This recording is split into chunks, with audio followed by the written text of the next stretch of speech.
प्यारे बच्चों, welcome to my channel Verma study 2020 बुकलाना। मैं यूपी बोर्ड के क्लास 11 के छात्र छात्राओं के लिए ज्योग्राफी सब्जेक्ट को हिंदी माध्यम से मैं फुल कोर्स कराऊंगा। यदि आप फुल कोर्स करना चाहते हैं तो मेरे चैनल को सब्सक्राइब कीजिए और बेल आइकन को प्रेस करना न भूलें, ताकि जो भी वीडियो मैं अपलोड करूं उसका नोटिफिकेशन आपको सबसे पहले मिल सके। प्यारे बच्चों, भौतिक भूगोल के मूल सिद्धांत में चैप्टर 7 चल रहा है, भू आकृतियाँ तथा उनका विकास। आज पार्ट 4 शुरू होगा अर्थात चौथा वीडियो शुरू होगा। पहले 3 वीडियो इसमें डाले जा चुके हैं, जिसमें नदियाँ एवं उससे बनने वाली स्थलाकृतियाँ, दूसरा हिमानी तथा उससे बनने वाली स्थलाकृतियाँ, और तीसरा जो आज हम लोग पढ़ेंगे पवने से बनने वाली स्थल आकृतियाँ। देखिए, जिस प्रकार से भूमिगत जल का, जिस प्रकार से नदियों का, जिस प्रकार से हिमानी से बनने वाली स्थलाकृतियाँ हम लोगों ने पढ़ा, जिसमें मुख्य रूप से 2 प्रकार के होते थे, अपर्दनीय या अपर्दित स्थल रूप और दूसरा निक्षेपित स्थल रूप। ठीक उसी तरह से हवाएं जो हैं, पवनें जो हैं, उनसे भी अपर्दित स्थल रूप बनता है और निक्षेपित स्थल रूप बनता है। तो पहले हम पवन के बारे में देखें कि पवन से कैसे होता है। देखिए, पहला, जिस प्रकार से बहते हुए जल या हिम के समान ही पवन भी धरातल पर कटाव, स्थानांतरण और निक्षेपण। जिस प्रकार से आपने देखा कि नदी और हिमानी 3 कार्य करते थे, कटाव का, स्थानांतरण का और निक्षेपण का, ठीक उसी तरह से पवन भी इन तीनों कार्य को करता है। अगला पॉइंट है, देखिए, लगभग वायु द्वारा अपर्दन तो सब जगह होता है, लेकिन विशेष रूप से रेगिस्तानी प्रदेशों में, उष्ण मरुस्थलीय प्रदेशों में होता है। ऐसा क्यों होता है कि वायु का अपर्दन रेगिस्तानी प्रदेशों में ज़्यादा होता है? क्योंकि वहाँ रेत का प्रचुर भंडार, बालू का प्रचुर भंडार होता है। वहाँ जल का अभाव होता है, जिससे मिट्टी जो है असंगठित होती है, बिखरी हुई रहती है। भूतल पर या धरातल पर वनस्पतियाँ नहीं होती हैं। उष्ण रेतीले क्षेत्रों में बर्फ नहीं पड़ता है। दैनिक तापांतर मतलब दिन में बहुत गर्मी और रात में बहुत अधिक ठंड पड़ती है। इनके कारण अपक्षय ज़्यादा होता है और शैलों में टूट फूट ज़्यादा होता है। इस वजह से रेगिस्तानी प्रदेशों में अपर्दन वायु द्वारा ज़्यादा होता है। अगला पॉइंट है जो बहुत महत्वपूर्ण है कि वायु का जो अपर्दनात्मक कार्य है। देखिए, यहाँ निक्षेपणात्मक कार्य की बात नहीं कर रहा हूँ। वायु का अपर्दनात्मक कार्य जो है 3 क्रियाओं द्वारा होता है। एक तो होता है अपवाहन, डिफ्लेशन, दूसरा होता है सन्निघर्षण, जिसको हम केवल घर्षण भी कहते हैं, और तीसरा होता है अपघर्षण की क्रिया द्वारा संपन्न होता है। इसका मतलब कि वायु के द्वारा जो अपर्दन होता है उसमें 3 क्रिया होती है, अपवाहन, सन्निघर्षण और अपघर्षण। भूगोल के इस पाठ में कुछ ऐसे टर्म हैं जो टफ हैं, जिनके बारे में अर्थ जानना बहुत ज़रूरी है, इसीलिए हमने यहाँ लिख दिया तीनों का। अब देखिए, अपवाहन क्या होता है। अपवाहन का हुआ कि जो अपक्षय हुआ है, अपक्षय जनित पदार्थ है, जो असंगठित मिट्टी है, जो चट्टानों का ऊपरी टूट फूट है, उसको जब हवाएं उड़ा कर ले जाती हैं, अपने साथ हवाएं लेकर जाती हैं, तो इसी क्रिया को कहा जाता है अपवाहन। तो एक लाइन में करना हो तो अपक्षय जनित पदार्थ को जब टूट फूट चट्टान को जब हवाएं अपने साथ उड़ा कर ले जाती हैं, तो इस क्रिया को कहा जाता है अपवाहन। प्यारे बच्चों, ध्यान देना है क्योंकि इसकी आगे बहुत जरूरत पड़ेगी अभी। दूसरा है सन्निघर्षण। देखिए, सन्निघर्षण का मतलब हुआ कि जो वायु के साथ चल रहे हैं पदार्थ उड़ करके, वो आपस में भी रगड़ खा करके खंडित होते रहते हैं, जिसे कहा जाता है सन्निघर्षण की क्रिया। वायु के साथ उड़कर चलने वाले पदार्थ आपस में खंडित होते रहते हैं, टूटते रहते हैं, जिसको कहा जाता है सन्निघर्षण। और तीसरा शब्द है अपघर्षण।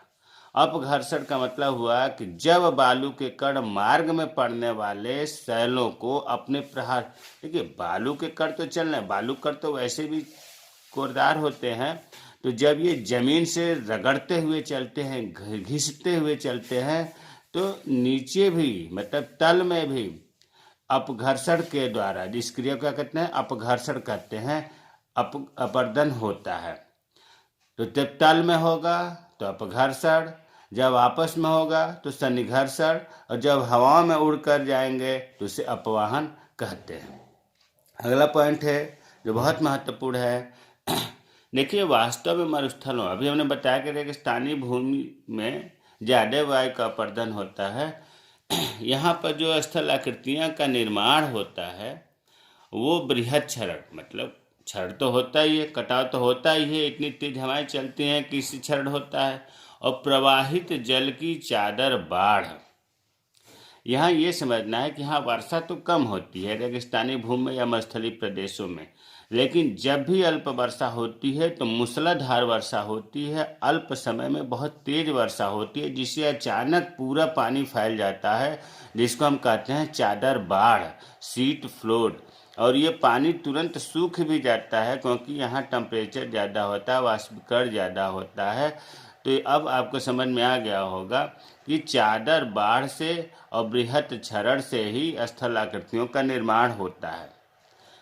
रेगिस्तानी प्रदेशों में स्थल आकृतियों के मुख्य जिम्मेदार बृहद क्षरण और चादर बाढ़। चादर बाढ़ हमने बताया है कि मूसलाधार वर्षा कम समय में हो जाती है, जिससे चादर जैसी बाढ़ आ जाती है, पूरा पानी भर जाता है और थोड़े देर में ही ये पानी वाष्पीकरण की क्रिया द्वारा सूख भी जाता है। अब ये तो आपको पवन के बारे में संक्षिप्त परिचय हुआ। अब जो महत्वपूर्ण बात है वो है अपर्दनात्मक स्थल रूप। अपर्दनात्मक का मतलब अपर्दन के द्वारा, कटाव के द्वारा कौन कौन से स्थलाकृतियाँ बनती हैं हवाओं के द्वारा, उसे पढ़ना है। देखिए, पहला है पेडिमेंट और पदस्थली, पेडिप्लेन। पेडिमेंट और पेडिप्लेन है तो रिलेटेड, लेकिन अलग अलग है। अब देखिए, पहले हम पेडिमेंट पढ़ते हैं। पर्वतों के पाद पर, पाद मतलब पैर पर, निचले हिस्से में मलबे रहित या मलबे सहित मंद ढाल वाले चट्टानी तल पेडिमेंट कहलाते हैं। पेडिमेंट का निर्माण पर्वतीय अग्रभाग के अपर्दन, मुख्यतः सरिता के क्षैतिज अपर्दन व चादर बाढ़ दोनों के संयुक्त अपर्दन से होता है। हमें पूरा उम्मीद है कि समझ में नहीं आया होगा, सब ऊपर से निकल गया होगा। देखिए, इसको एक चित्र के माध्यम से समझते हैं। जैसे मान लीजिए कि ये कोई पर्वत है, ठीक है, क्या हमने बताया, पर्वत बताया, और यहाँ पर हम एक आकृति बना देते हैं चादर बाढ़ का, सीट फ्लोट का। जो अभी हमने बताया था कि चादर बाढ़ मूसलाधार वर्षा से चादर जैसी बाढ़ आ जाती है, पूरा पानी थोड़ी ऊंचाई पर भर जाता है, उसे चादर बाढ़ कहते हैं, और थोड़े देर में वाष्पीकरण की क्रिया से उड़ जाती है, जिसे इसे हम ये भी कह सकते हैं निक्षेप द्वारा निर्मित बाढ़। निक्षेप द्वारा, भाई पानी उड़ जाएगा तो निक्षेप ही तो बचेगा, तो निक्षेप द्वारा जो बाढ़ आएगी उसी को चादर बाढ़ कहते हैं। अब देखो प्यारे बच्चों, होता क्या है यहाँ समझने की बात यह है कि ये मान लो आधार है, ऊपर से सरिता आ रही है, सरिता द्रोणी जिसको कहते हैं। तो जब आएगी तो ये आपका ये हिस्सा जो है क्या होगा, अपर्दन होगा, ये पीछे की तरफ अपर्दन होगा। ठीक उसी तरह से ये जो चादर बाढ़ है इसका भी अपर्दन होगा, कुछ न कुछ तो होगा ही। तो जब अपर्दन चादर बाढ़ का होगा और पर्वत का अग्रभाग का, ये पर्वत का आगे का भाग है, तो इस पर्वत का अग्रभाग का और चादर बाढ़ का जब अपर्दन होगा तो बीच में जो ये हिस्सा है, इन दोनों के अपर्दन से जो बीच में बना उस मैदान जैसी संरचना, इसे ही हम कहते हैं पेडिमेंट। फिर आप समझो दूसरी परिभाषा ऐसे भी हो सकती है कि पर्वत के अग्रभाग और चादर बाढ़ के दोनों के बीच संयुक्त अपर्दन से जो संरचना बनती है उसे पेडिमेंट कहते हैं। पर्वत के अग्रभाग और चादर बाढ़ के मध्य में जो समान ढालू, देखो समान ढालू बहुत उबड़ खाबड़ नहीं है, समान ढालू मैदान है, उसे हम पेडिमेंट कहते हैं। तो ये रटने की जरूरत नहीं है, वही चीज़ लिखा है कि पर्वतों के पाद पर यहाँ मलबे रहित हो, मलबा भी हो सकता है या मलबा नहीं भी हो सकता है। मंद ढाल वाली, कम ढाल होता है, चट्टानी तल पेडिमेंट कहलाते हैं।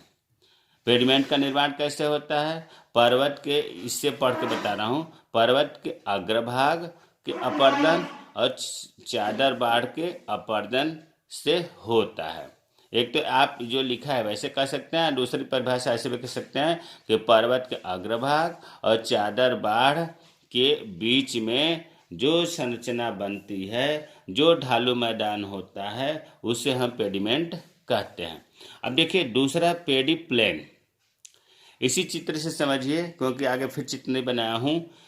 ये पेडिमेंट जो है पीछे की तरफ खिसकते रहते हैं। भाई यहाँ से पानी ऊपर से आ रहा है सरिता के द्वारा, द्रोणी के द्वारा, तो यह अपर्दन होता रहा, पीछे की तरफ खिसकते रहेंगे।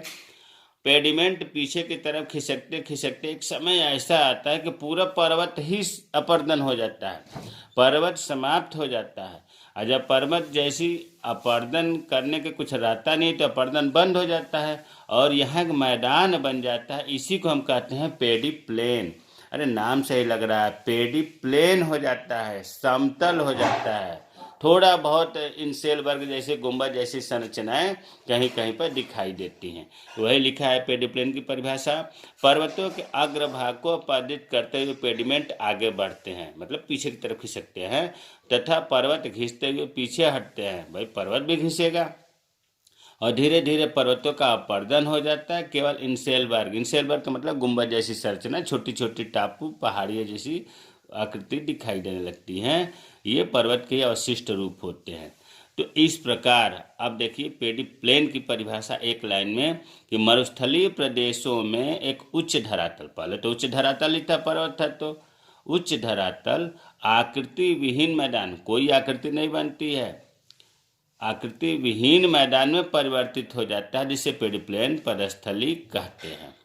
परिभाषा यहाँ से हो गया कि एक उच्च धरातल आकृति विहीन मैदान में जब परिवर्तित हो जाता है तो उसे पेडी प्लेन कहते हैं। तो पेडीमेंट और पेडी प्लेन बहुत महत्वपूर्ण है, आपको क्लियर हो जाना चाहिए कि पेडीमेंट अभी हमने बताया कि पर्वत के अग्रभाग और चादर बाढ़ के दोनों के बीच में जो होता है उसे हम पेडीमेंट कहते हैं। और पेडी प्लेन ये बताया कि जो मरुस्थलीय प्रदेश में उच्च धरातल है, जो पर्वत है, पेडिमेंट के बढ़ते बढ़ते रहने से पूरा अपर्दन हो जाता है, आकृति विहीन मैदान बन जाता है, जिसे हम पेडी प्लेन कहते हैं।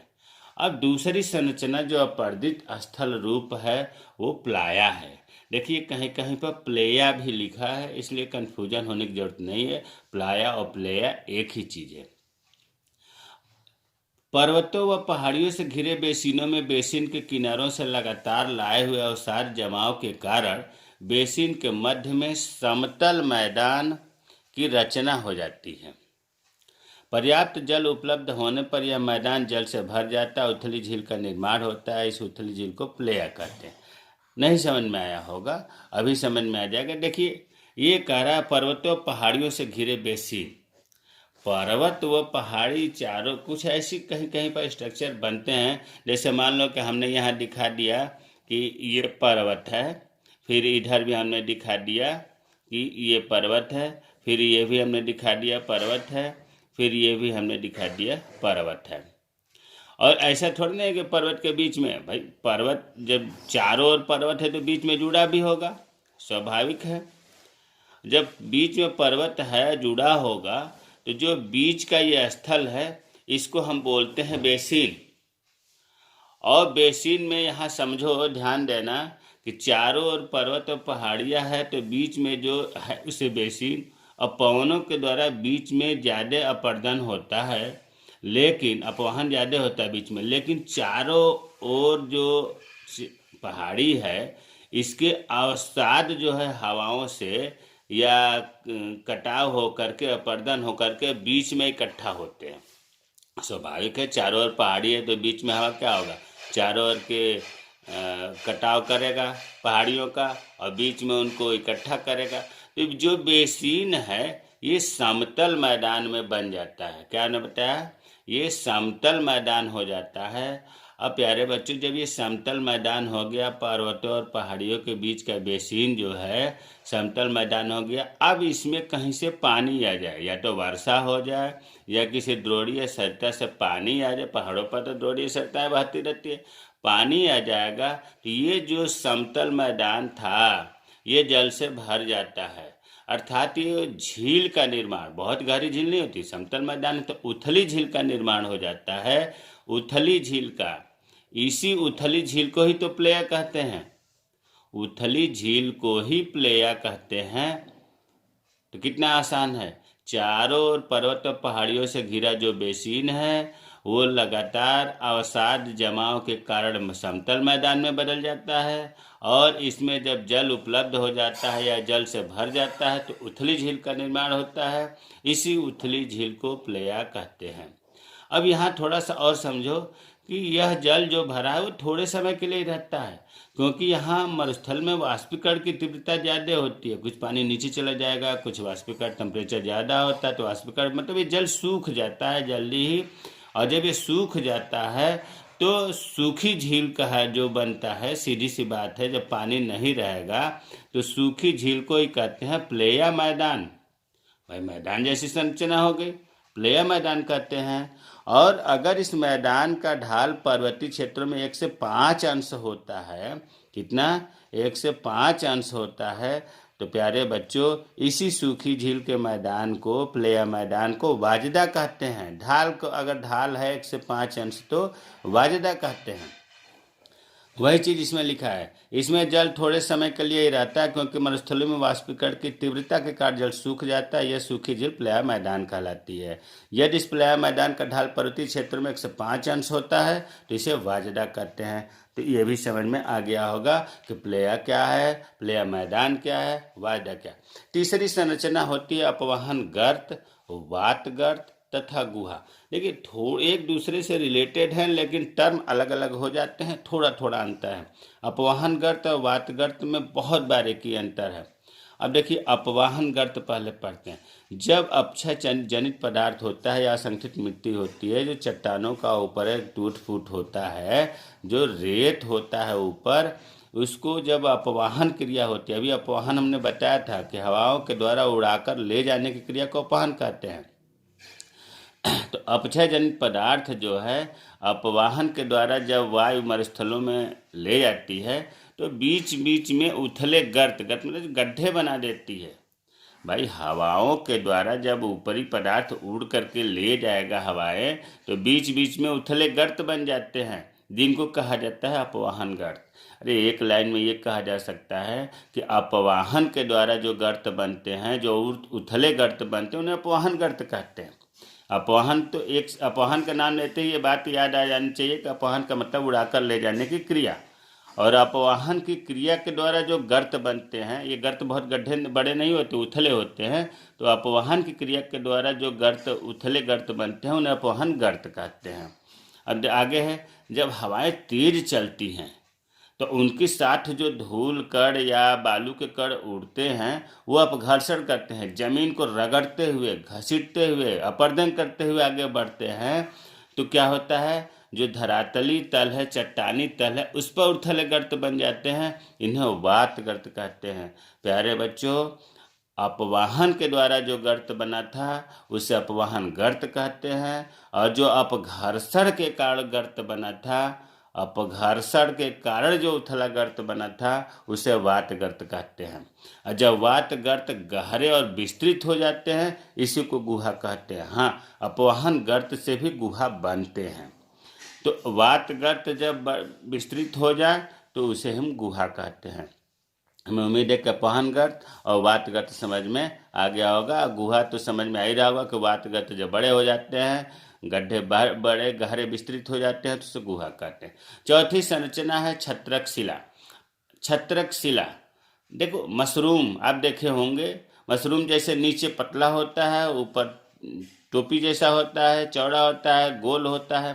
ठीक उसी तरह से अगर स्ट्रक्चर बन जाए जैसे चित्र में दिखाई दे रहा है, नीचे पतला है, ऊपर अधिक चौड़ा है, गोल है, टोपी के आकार का है, मतलब मशरूम जैसा है, छतरी नुमा है, इसीलिए इसे कहा जाता है छत्रक स्टाइल। अब यहाँ ये जानना जरूरी है कि नीचे पतला क्यों हो गया। नीचे पतला इसलिए होगा कि जब हवाएं बहती हैं तो हवाओं के निचले हिस्से में कंकड़, पत्थर, बालू के कण ज़्यादा बहते हैं। तो जब निचले हिस्से में आकर हवाएं टकराती है तो नीचे अपरदन ज़्यादा होगा। ऊपर हवाओं में धूल के कण या बालू के कण कम है तो ऊपर अपरदन कम होता है या नहीं होता है। तो जब नीचे ज़्यादा काटने वाला हिस्सा होता है, काट छाट ज़्यादा होता है, क्योंकि इसमें बालू के कण ज़्यादा होते हैं निचले हिस्से में हवाओं के, इसलिए नीचे पतला हो जाता है और ऊपर चौड़ा गोल टोपी का आकार का होता है। इसलिए इस ऐसा स्ट्रक्चर बनता है जिसको हम कहते हैं छतरी नुमा या छत्रक स्टाइल। अब जो है अगला है स्ट्रक्चर ज़्यूगेन। पांचवा है ज़्यूगेन। कहीं कहीं किताबों में ज़्यूजेन भी लिखा है, इसलिए हमने दोनों लिख दिया कि आपको कन्फ्यूजन ना हो। देखिए, जिन मरुस्थलीय प्रदेशों की परतदार चट्टानें, ये परतदार चट्टानें मतलब अवसादी चट्टानों में ही ज़्यूगेन का निर्माण होता है। कठोर एवं कोमल शैलों की परतें क्षैतिज अवस्था में होती है। कठोर चट्टानें, कोमल शैलें। देखिए, हमने यहाँ परत बनाया है। पहले ये जो परत हमने दिखाने का प्रयास किया है जिसे हम कठोर चट्टान माने हैं। ऊपर कठोर चट्टान होता है, ज़्यूगेन के निर्माण की बात चल रही है। उसके बाद दूसरे नंबर पर जो हमने काले से स्ट्रक्चर दिखाया है, ये कोमल चौहान होती है। फिर इसके नीचे कठोर परत, फिर इसके नीचे मुलायम मतलब कोमल शैलें। 4 परत हमने दिखाया। अब यहाँ समझो, अभी जो आपने ये पढ़ा है तथा कठोर परत ऊपर होती है तो वायु कठोर चट्टान का अपरदन मुख्यतः भ्रंशों व दरारों में ही कर पाती हैं। अपरदन करते हुए वायु जब कोमल चट्टान पर पहुंच जाती है तो उसे तेजी से अपरदित कर देती है। फलतः ऊपर की कठोर चट्टान की परत मेज के ऊपरी धरातल की तरह कोमल चट्टान पर टिकी रह जाती है। प्यारे बच्चों, इतना लंबा चौड़ा याद करने से काम नहीं चलेगा, बस आप ये चित्र में समझ लो, बहुत आसानी से याद हो जाएगा। हमने सबसे पहले कठोर चट्टान बनाया और ये देखो कठोर चट्टान क्षैतिज अवस्था में, क्षैतिज का मतलब पृथ्वी के धरातल समानांतर। कठोर चट्टान ऊपर बनाया, कोमल चट्टान नीचे बनाया। अब हवाएं जब ऊपर तेजी से बहती हैं तो इनका अपरदन तो हो नहीं पाता है क्योंकि कठोर चट्टान है। लेकिन कठोर चट्टानों में कहीं कहीं छिद्र होता है या दरार होता है या भ्रंश होता है। इन दरारों से हवाएं अंदर प्रवेश करती हैं। ध्यान दो, हम क्या कहना चाहते हैं, कठोर चट्टानों में जो दरारें हैं, जो भ्रंश है, इनसे हवाएं अंदर प्रवेश करती हैं और अंदर प्रवेश करते ही जैसे ही ये कोमल या मुलायम चट्टानों के पास पहुंचती हैं तो ये अपरदन करने लगती हैं। भाई सबसे पहले इधर अपरदन करेंगे ना, और ये धीरे धीरे अंदर जो है तेजी के साथ ये अंदर मुलायम चट्टान, ऊपर नहीं हो रहा है, अंदर मुलायम चट्टानों का अपरदन करने लगती है, दोनों साइडों में करने लगती है। अब होता क्या है कि नीचे तो ये खोखला हो जाता है, बीच में एक कोमल चट्टान थोड़ी सी रुकी होती है और ये जो ऊपर होता है इसका होता नहीं है। मतलब एक सपाट मेज की तरह इसकी संरचना हो जाती है। जैसे मेज का ऊपरी धरातल होता है और नीचे खोखला होता है, पैर पर टिका होता है, उसी तरह से ये मेज जैसी संरचना जो है ये कोमल चट्टानों पर टिकी होती है। इसी को कहा जाता है ज़्यूगेन। तो इतना लंबा चौड़ा को आपको याद करने के लिए बस एक लाइन याद रखना है कि मेज जैसी संरचना अगर बनती है तो उसे हम ज़्यूगेन या ज़्यूजेन कहते हैं। तो हमें उम्मीद है कि ज़्यूगेन समझ में आ गया होगा। अब छठा है यारडांग। देखिए, यारडांग जैसे अभी आपने ज़्यूगेन पढ़ा, ठीक इसका उल्टा है। इसमें उल्टा का मतलब आपने इसमें ये पढ़ा था कि सबसे पहले कठोर चट्टान, फिर कोमल चट्टान, फिर कठोर, फिर कोमल, क्षैतिज अवस्था में होते हैं। प्यारे बच्चों, यही क्रम कठोर चट्टान मतलब वर्टिकल लंबवत होगा। अब देखो चित्र में लिखा भी है कि इसकी रचना ज़्यूगेन की विपरीत अवस्था में होती है। इसकी रचना ज़्यूगेन की विपरीत अवस्था में होती है। इसमें मतलब ये जो हमने चित्र में दिखाया है, ये आपने देखा कि काला वाला क्या है, काला वाला को हमने दिखाया है कोमल चट्टान है और जो खाली है इसे कठोर चट्टान दिखा है। तो इसमें जो है ज़्यूगेन में क्या था, क्षैतिज अवस्था में, इसमें लंबवत अवस्था में है। पहले जो है पहले मुलायम चट्टान दिखाया, फिर कठोर, फिर मुलायम, फिर कठोर, फिर मुलायम, कठोर। ये लंबवत अवस्था में, जबकि युगल में क्या था, ये क्षैतिज अवस्था में थी। अब होता क्या है कि जब हवाएं बहती हैं तो ये कठोर मुलायम चट्टानें जो काला वाला भाग है, देखो यहाँ तक अपर्दन कर गई, जबकि कठोर चट्टानें कठोर है, इसलिए इनका अपर्दन नहीं हुआ, इनकी ऊंचाई जैसे ही रही।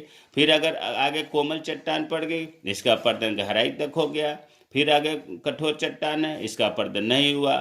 फिर कोमल आ गया, फिर नीचे तक अपर्दन हो गया। फिर कठोर है, फिर कहने का मतलब यह है कि कठोर चट्टानों का अपर्दन नहीं होता है और कोमल चट्टानों का नीचे तक हो जाता है। फलस्वरूप इनकी जो संरचना ऊपर है वो नुकीले सिरों की तरह हो जाती है।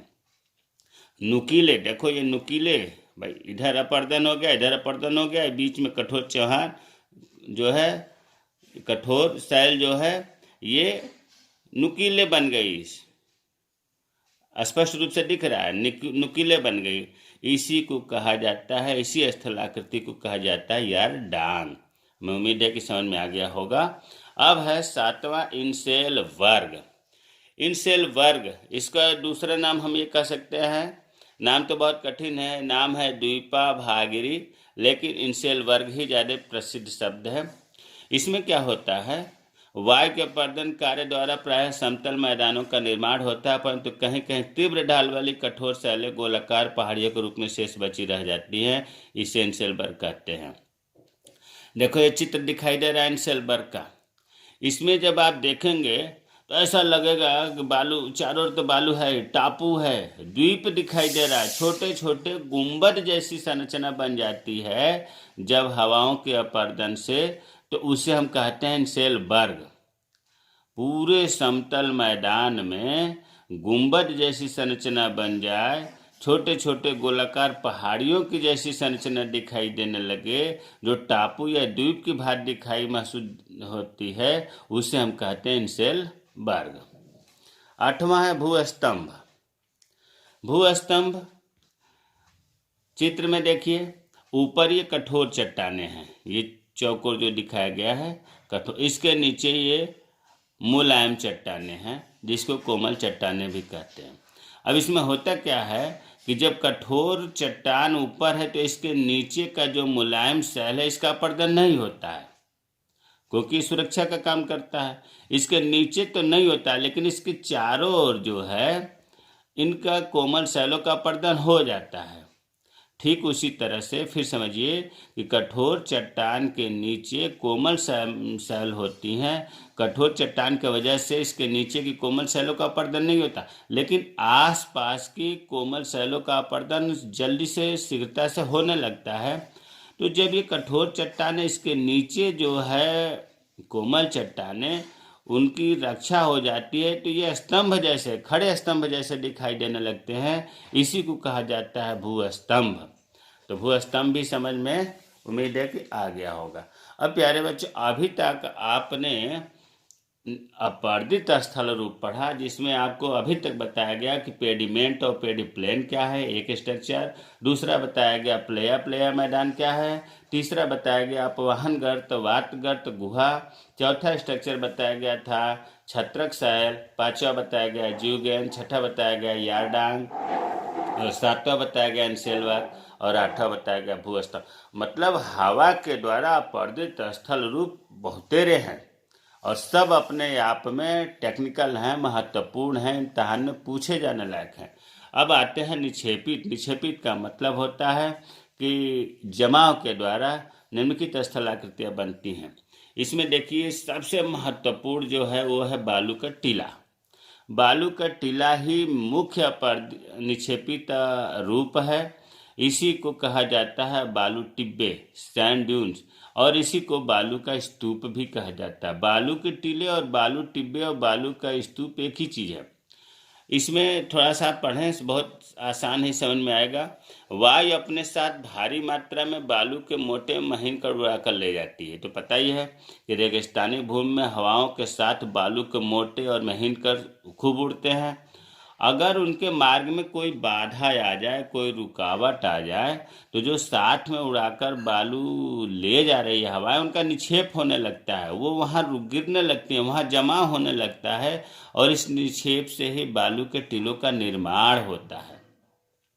इसी टीले को ही बालू का स्तूप, बालू टिब्बे कहलाते हैं। तो रटना नहीं है। हवा और रेगिस्तानी प्रदेशों में हवाओं के साथ बालू के मोटे और महीन कण उड़कर जाते हैं। किसी कारण से मार्ग में कोई बाधा उत्पन्न हो जाए तो ये जो बालू उड़कर जा रहे थे उनका निक्षेप होने लगता है और बालू के टीलों का निर्माण होने लगता है, जिसे बालू का स्तूप या बालू टिब्बे कहते हैं। अब आकार के आधार पर बालू के टीले 3 प्रकार के होते हैं। देखिए, बालू के टीले बहुत महत्वपूर्ण है। सबसे ज़्यादा निक्षेपित स्थल रूप में बनता है तो बालू के टीले ही बनते हैं। अब ये बालू के टीले 3 तरह के होते हैं। पहला होता है लंबाकार, मतलब लंबाकार, लंबे बालू के टीले बनते हैं, इनको अनुदैर्ध्य टिब्बे कहते हैं। दूसरा अर्धचंद्राकार बालू के टीले बनते हैं, जिनको बरखान कहते हैं। तीसरा अनुप्रस्थ बालू के स्तूप बनते हैं, इनको अनुप्रस्थ टिब्बे कहते हैं। प्यारे बच्चों, जो ये बालू के टीले हैं ये अपने स्थान पर फिक्स नहीं होते, ये हवा के दिशा में खिसकते रहते हैं। इसीलिए इसे बालू का टिब्बों का पलायन, शिफ्टिंग ऑफ सैंड ड्यून्स कहा जाता है। हवाओं के द्वारा जो ये बालू के टीले या बालू टिब्बे बन रहे हैं ना, इनकी जगह बदलती रहती है, खिसकते रहते हैं। तो जो आकार के आधार पर आपने बालू के टीले पढ़ा 3 तरह का, उनको विस्तृत पढ़ना है। पहला अभी हमने बताया कि लंबाकार या अनुदैर्ध्य टिब्बे। ये ऐसा कब बनता है? जब रेत कम हो, हवाओं में रेत कम हो, आपूर्ति कम हो और पवनों की दिशा अस्थायी हो। देखिए, तीनों प्रकार जो बताया गया इसमें पवन की दिशा अस्थायी ही मान कर बताया गया कि पवनें जो है हमेशा एक ही दिशा में बहती हैं, तभी इस प्रकार की संरचना बनेगी। तो लंबाकार या अनुदैर्ध्य टिब्बे में रेत की आपूर्ति कम होगी, पवनों की दिशा अगर स्थायी है तो लंबाकार या अनुदैर्ध्य टिब्बे बनती है। ये कम ऊंचाई के होते हैं और कटक प्रतीत होते हैं। कटक, कटक का मतलब होता है कि आरी के दांत जैसे या कंघे के जो दांत होते हैं वैसा महसूस होना और लंबा होना, कम ऊंचाई का होना लंबाकार टिब्बे कहलाते हैं। चित्र में देखिए, अनुदैर्ध्य टिब्बे बनाया गया है। हवाएं इधर से बह रही हैं पवन की दिशा, तो ये लंबा, इससे लंबा हुआ, क्षैतिज दिशा में लंबा है और ऊंचाई बहुत ज़्यादा नहीं है। और इसमें कटक दांत जैसी संरचना, आरी के दांत जैसी संरचना बनी हुई है। तो इस प्रकार के टिब्बे को अनुदैर्ध्य टिब्बे कहते हैं। दूसरी संरचना है बरखान। अर्धचंद्राकार आकार के टिब्बे जिनकी भुजाएं पवनों की दिशा में निकली होती है बरखान कहलाते हैं। देखिए, इन 3 आकृति दिया गया है। पहले हम बरखान की बात कर रहे हैं। ये अर्धचंद्राकार है। अर्धचंद्राकार, आगे बरखान भी लिखा है, सिफ भी लिखा है, इन सब के है। लेकिन अर्धचंद्राकार में ये बरखान है। पवन की दिशा के जिधर है, पवन की दिशा इधर देखो, तीर दिखाया गया, इधर से इधर हवा बह रही है। तो इसमें जो अर्धचंद्राकार आकृति बनी है इसी को बरखान कहा जाता है। मतलब दोनों भुजाएं जो है हवा के दिशा में बनी हुई हैं, तो इसे बरखान कहा जाता है। और इसका ठीक उल्टा यहाँ आ जाते हैं। अगर बीच में मान लो वनस्पतियाँ हैं, पेड़ पौधे हैं, तो हवाएं जब इधर से जाएंगी तो पेड़ पौधे रोकेंगे। पेड़ पौधे रोकेंगे तो इनकी स्ट्रक्चर बरखान से भिन्न हो जाती है, उल्टा हो जाती है। इसे कहा जाता है, इस प्रकार की संरचना को परवलयिक या पैराबोलिक टिब्बे। पैराबोलिक टिब्बे क्या है? जब धरातल पर आंशिक रूप से वनस्पति पाई जाती हैं वहाँ परवलयिक या पैराबोलिक बालू स्तूपों का निर्माण होता है। भाई, यहाँ हवाएं सीधे जा रही थी, इसलिए हवाओं की दिशा में अर्धचंद्राकार आकृति बन गई, जिसे बरखान कहते हैं। यहाँ बीच में वनस्पतियाँ आ गई हैं, वनस्पति की वजह से इसका स्ट्रक्चर बदल गया। इस प्रकार की संरचना को पैराबोलिक कहते हैं। कभी कभी होता क्या है कि देखो, बरखान की दोनों भुजाएं हैं जो हवाओं की दिशा में बनी हुई थी। कभी कभी ऐसा होता है कि एक ही भुजा होती है, उसे हम बोलते हैं सीफ। बरखान की केवल एक ही भुजा जब हो तो उसे सीफ बोलते हैं, सीफ टिब्बे। ऐसा इसलिए हो जाता है जब हवाओं की दिशा में बदलाव होता है। तो बरखान, सीफ और पैराबोलिक ये भी निक्षेपित भूस्थलाकृतियाँ हैं। थोड़ा थोड़ा सा इनमें अंतर है। तीसरा है अनुप्रस्थ टिब्बे। बालू के टिब्बे को 3 भागों में बताया गया था। अनुदैर्ध्य टिब्बे, बरखान या अर्धचंद्राकार टिब्बे, तीसरा अनुप्रस्थ टिब्बे। देखिए अनुप्रस्थ, जब पवनों की दिशा के समकोण पर टिब्बों का निर्माण होता है तो उन बालू के टिब्बों को अनुप्रस्थ टिब्बे कहते हैं। इन टिब्बों के निर्माण में पवनों की दिशा निश्चित और रेत का स्रोत पवनों की दिशा के सम। पवनों की दिशा तो तीनों आकृतियों में निश्चित ही है, स्थायी ही है। अब यहाँ पर होता क्या है कि हवाएं इधर से इधर बह रही हैं, तो इसमें रेत का जो स्रोत है उसके ठीक उल्टा समकोण पर होता है। और जब रेत का स्रोत समकोण पर हो, पवन की दिशा निश्चित हो, तो ये लंबवत टिब्बे बनते हैं। और जब लंबवत मतलब पवन की दिशा के समकोण पर, पवन की दिशा ऐसे है तो इस समकोण पर 90 अंश पर ये टिब्बे बनते हैं। इनको कहा जाता है अनुप्रस्थ टिब्बे। तो आपने देखा कि पहला निक्षेपित द्वारा जो स्थल आकृति बनी थी वो था पहला बालू टिब्बे। बालू टिब्बे बहुत महत्वपूर्ण है, जिसको हम बालू के टीले या बालू का स्तूप कहते हैं। इसमें 3 हो गया। अब जो दूसरी संरचना बनती है निक्षेपित से वो होती है तरंग चिन्ह। देखिए तरंग का मतलब होता है लहरें। जिस प्रकार से समुद्र में लहरें होती है ना, इस तरह से ठीक हवाएं इधर से बह रही हैं, समतल भागों में हवाओं के द्वारा सागरी लहरें जैसी संरचना बन जाए, समुद्री लहरें जैसी संरचना बन जाए, जो वायु की दिशा के लंबवत होती है। ये ध्यान रखना है, वायु की दिशा के लंबवत समुद्री लहरें जैसी संरचना बन जाए, उसे हम कहते हैं तरंग चिन्ह। बहुत इजी है, याद करने से काम नहीं चलेगा। हवाओं के दिशा के समकोण में समुद्री लहरें जैसी संरचना बन जाए, उसे हम तरंग चिन्ह कहते हैं। तीसरा है जो हवाओं के निक्षेप से बनता है स्थलाकृतियाँ, बालू का प्रवाह। देखिए बालू का प्रवाह, जो बालू का स्तूप होता है ना, जो बालू के टिब्बे बताया गया अभी, ठीक उसी का ही विशेष रूप होता है। इसमें क्या होता है, जिस प्रकार से पहाड़ों की चोटियाँ होती हैं, श्रृंखला होती है, ठीक उसी तरह से लंबाकार और तीव्र श्रृंखला वाली जब बालू निर्मित श्रेणियाँ बन जाती है, ऐसा तभी संभव हो पाता है जब हवाओं के बहने में कोई बाधा आ जाए। स्थलाकृति मतलब ऐसा लंबा कुछ है पहले से, उसी के सहारे सहारे ये श्रृंखला बन जाती है, जो ऊंचाई तो कम होती है, लंबा ज़्यादा होती है और तीव्र शिखर वाली होती है। जिस प्रकार से पहाड़ों की चोटियाँ होती हैं, हिमालय पर्वत की जिस प्रकार से चोटियाँ, उस तरह से आकृति इसकी बन जाती है, तो इसे हम कहते हैं बालू का प्रवाह। तो प्यारे बच्चों, बहुत लंबा था ये। पवन क्या है? पवनों के द्वारा बनने वाली अपर्दित स्थलाकृतियाँ, जिसमें 8 बताया गया, और पवनों के द्वारा निक्षेपित के द्वारा बनने वाली स्थलाकृतियाँ में 3 बताया गया। पहला बालू टिब्बे, दूसरा तरंग चिन्ह, तीसरा बालू का प्रवाह। हमें उम्मीद है कि यह वीडियो समझ में आया होगा। देखिए कुछ ऐसी चीज़ें हैं जिनको बीच में छोड़ा नहीं जा सकता, इसलिए वीडियो लंबा होता है, इसके लिए क्षमा चाहता हूँ। मेरे चैनल को सब्सक्राइब कीजिए। अगर कहीं कोई चीज़ समझ में नहीं आता है तो आप कमेंट करें, मैं रिप्लाई ज़रूर करूँगा। क्योंकि आप जब कमेंट करते हैं वीडियो अच्छा है या बुरा है, तो उससे मोटिवेट होता हूँ मैं, अच्छा से अच्छा वीडियो बनाने का प्रयास करता हूँ। जय हिंद, जय भारत।